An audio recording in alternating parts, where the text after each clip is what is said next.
So in last video we discussed about the molecular orbital diagram for water molecule, and you know the electronic configuration for water. It is sigma S2, sigma Z2, sigma X2 and 2pY2, and 2pY orbital is a non-bonding orbital. Now in this video we are going to discuss the water as an angular molecule.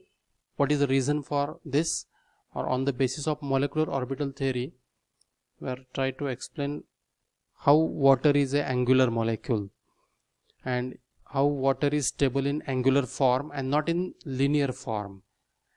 All you know that hydrogen oxygen hydrogen bond angle is 104 degree and 5 minutes and not 180 degree, because water is a angular molecule.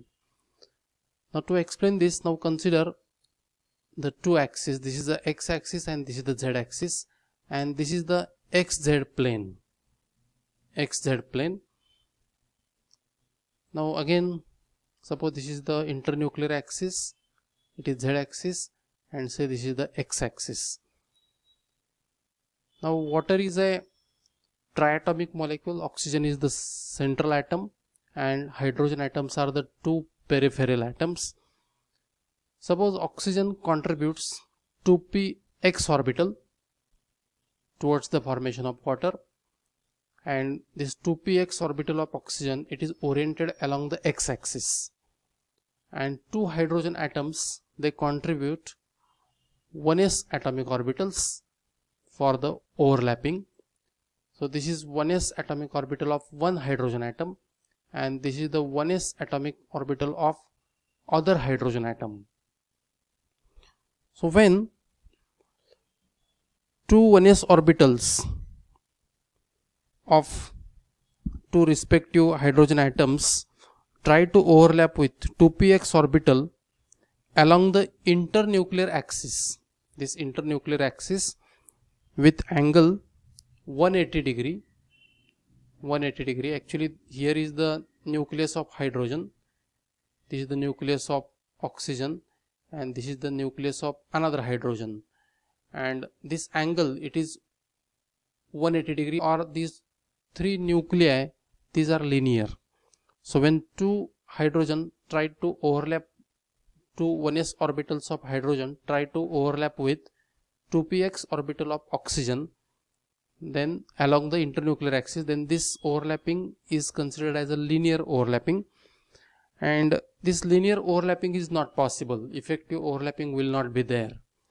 So with linear geometry, that is when these two orbitals try to overlap with angle 180 degree, there is no effective overlap. So consider again x and z axis, and suppose this is the xz plane. Again this is the internuclear axis, that is the z axis, and this is the x axis. Now here is the 2px orbital of oxygen. Now here important thing is, when hydrogen atoms or 1s orbitals of hydrogen atoms move towards the positive lobe of 2px atomic orbital of oxygen, effective overlapping is possible and resulting orientation will be angular. So these two hydrogen atoms or 1s atomic orbitals of hydrogen, now here they are linear. When they shift towards, these two 1s orbitals shift towards positive lobe, and during this movement there will be angular geometry like this. Suppose this is the 1s orbital of one hydrogen, this is 1s orbital of other hydrogen, and this is the angle.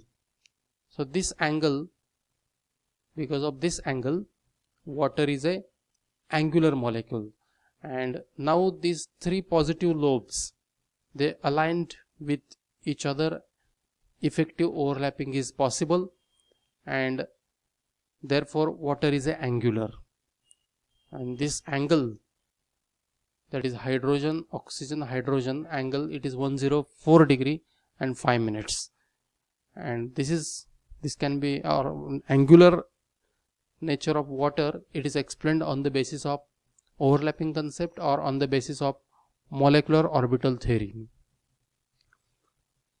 Now next important point is photoelectron spectrum of water. The ground state electronic configuration of water is, sigma S2, sigma Pz or sigma Z2, sigma X2 and 2pY2. Meaning of this is, in water molecule 8 valence electrons occupy 4 molecular orbitals, and each orbital has a different energy. Energy of each orbital is different, and obviously energy possessed by electrons present in these 4 different orbitals are also different. And therefore the photoelectron spectrum of water shows 4 bands corresponding to 4 occupied molecular orbitals. And this is the nature of photoelectron spectrum of water. There are 4 bands. So the this is the or low energy band. Along this x-axis ionization enthalpy is there. It increases from left to right, and along this y-axis number of electrons emitted or electrons emitted, it is taken. So this first band or low ionization energy band, this is correspond to the energy required to remove electrons from 2py non-bonding molecular orbitals, and comparatively less energy is required to remove these electrons, and therefore this low ionization enthalpy band corresponding to 2 electrons of 2py orbitals. Now the second photoelectron spectrum band, it corresponds to the removal of electron from sigma x orbitals. For the emission of these 2 electrons, there is a requirement of little bit more energy, and therefore it appears after this pi y or first band. This is the second band. Now the third band, it corresponds to emission of electrons from sigma pz orbital, and the fourth band corresponds to the emission of electrons from, or it is attributed to the electrons of sigma s orbital. Now for the removal of or for the emission of electrons from sigma s orbital, more energy is required, because these electrons are having or very close to nucleus, and therefore they require more energy.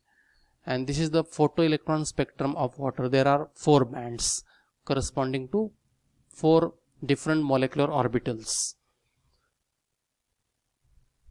Now next point is comparison between beryllium dihydride and water molecules. Already we discussed the formation of beryllium dihydride and water molecule on the basis of molecular orbital theory. Now what is the difference between these 2 molecules on the basis of molecular orbital theory? Now first, actually it is not a difference, but when we compare beryllium hydride and water, then both the molecules, these are the triatomic. Both the molecules are triatomic. There are 3 atoms in each molecule. In beryllium dihydride, central atom is a beryllium, whereas in water molecule, central atom is a oxygen. Beryllium dihydride molecule is linear. Angle between hydrogen, beryllium, hydrogen, this angle, it is 180 degree, whereas water molecule is angular or bent. Next difference is number of valence electrons present in beryllium dihydride are equal to 4, whereas number of valence electrons present in water, that is equal to 8. Actually these electrons present in various molecular orbitals.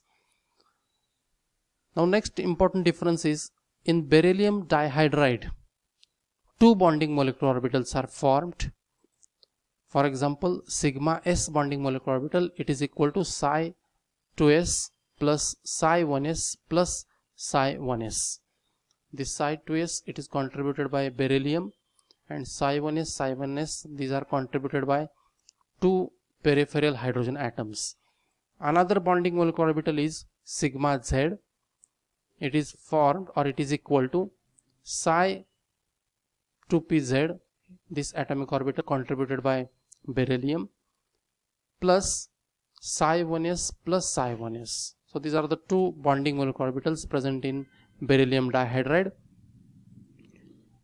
In water, there are three bonding molecular orbitals: sigma s, which is equal to psi 2s plus psi 2pz.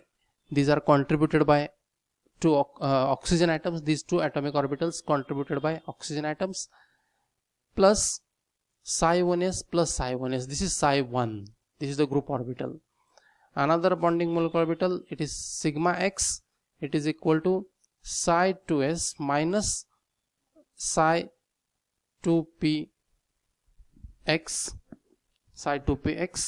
and this is these two atomic orbitals contributed by oxygen, plus psi 1s plus psi 1s. So this is for psi 1 group orbital. And third molecular orbital, bonding molecular orbital, that is the sigma z orbital.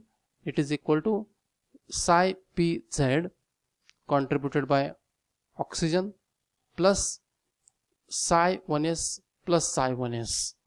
So in this way, in water there are three bonding molecular orbitals: sigma s, sigma x, and sigma z. Now next difference is in beryllium dihydride there are two non-bonding molecular orbitals, that is px, that is 2px and 2py, whereas in water there is only one non-bonding molecular orbital, that is 2py. And at the end, electronic configuration of beryllium dihydride, it is sigma s2 and sigma x2.